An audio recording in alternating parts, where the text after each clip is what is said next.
So here with Lucas Martell, director of Pigeon Impossible, who got the Best Professional Animation Award at the Savannah Film Festival. We're still at the hotel right now. And Joaquin won Best Student Animation. Yeah, we just wanted to make a little short video trying to explain how we started in animation and what are the best things you can do to get into animation. Personally, I started by learning online at home, just with a personal computer and internet. That's pretty much all you need to start up. I did go to school. I went to Columbus College of Art and Design for undergrad, and now I'm at UCLA for a master's. But really, all the beginnings were just by learning by myself. And I know that Lucas also had something similar. Yeah, I was actually a music major in school, so I don't have any educational background in animation. But yeah, I started about 5 years ago on Pigeon Impossible, and it's just been a process of learning, trying things, failing a lot. Yeah. And to be honest, I feel like I've learned as much, if not even more, by some of the problems that I had, and by doing it that way, as opposed to, just like trying to do things the right way the first time. Because a lot of times sometimes there is a better way, and by stumbling through it, sometimes you find that. And how do you actually start by, not knowing anything about animation and saying, I want to make an animated film? Because at least for me, I started by learning animation and eventually saying, now I can do a film. Yeah. It's a very different process. Well, I guess I did actually do an internship for about 6 months at a startup animation company. Mm-hmm. So, I mean, I wasn't doing a whole lot, but I was around it, so I kind of had an idea of how things were done and kind of the general, I knew what modeling was, what rigging was, animation, all that sort of stuff. So I had a little bit of background before I started, and that is good. So if there's something that you can do, whether it's taking an online class, reading books, just being exposed to it and around it. Honestly, the best way is to probably get an internship at a studio, or maybe help out on someone who's doing an animated short. Anything that you can do to just sort of get used to it, and that'll work with that word. I'm sure not against school, but it's probably not necessary. Absolutely not. Yeah, it depends a lot probably on how you learn, I'd imagine, as well. Some people are very good self-learners. I tend to learn things better that way. Yeah. But yeah, I mean...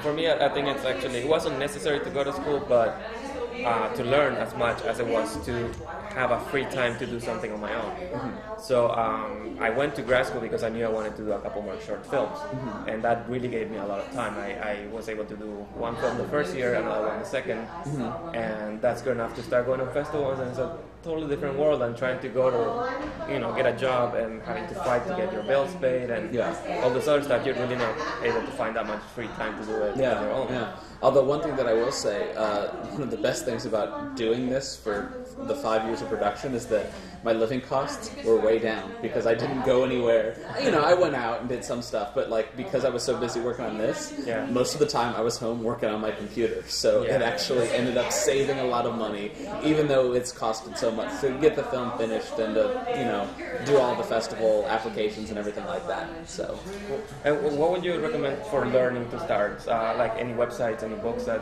are your favorite? I mean, there's a lot.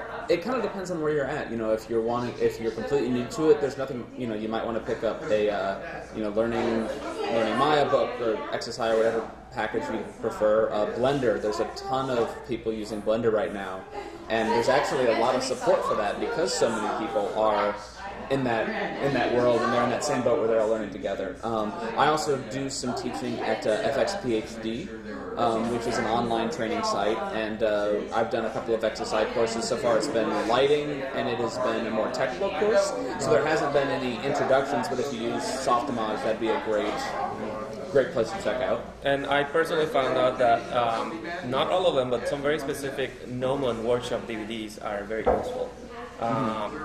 Taking a full semester in class might be the same as taking one DVD and doing it on your own in 1 week. Mm-hmm. It's really very intense. If you really follow what they're teaching, you learn very specific technical things. Mm-hmm. But then you gotta get the actual animation training. That's one of the tough ones because it's not something that you can just learn by reading a book. You gotta see it, you gotta experience it. So doing it on paper. I don't know if you ever done traditional animation or if you just done 3D. Well, actually, I guess I did when I was a kid. I really liked to do flip books.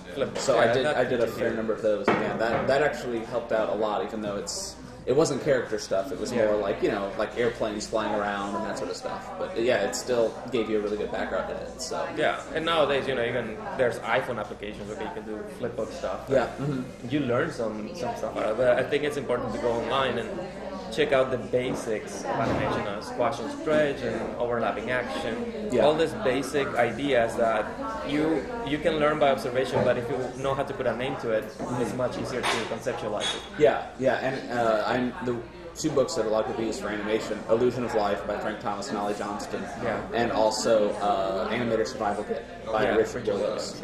And that's probably the most helpful one I can think of. Yeah, because that one deals more with like actual technical stuff. Like here's how to do a 12-frame walk cycle, and these very it's I don't want to say it's technical because there's still a lot of creative to it, but it just really tends to walk you through a much it's very, very clear how to go about creating hand-drawn animation or any type of animation.